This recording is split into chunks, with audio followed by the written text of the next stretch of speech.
Assalomu alaykum hammaga. Navbatdagi mana temir qafasimiz tovuqlar uchun tayyor bo'ldi.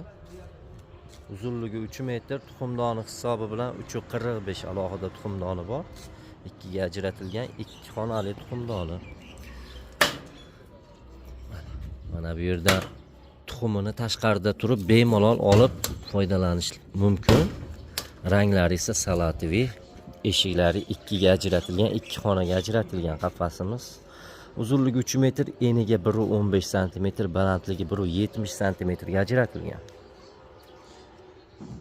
Bu qafasimizni Namangandan Rishtonga yetkazib berish xizmati bilan 4 million so'mga tayyorlab berdik. Kimga shunday xizmatlarimiz kerak bo'lsa, ekran ostida nomerlarimizni qoldiramiz. Bemalol murojaat qilib bog'lanishlaring mumkin. Kanalimizga obuna bo'lib, like dan tavsiyalarimizni azizlar. Rahmat hammaga, salomat bo'linglar.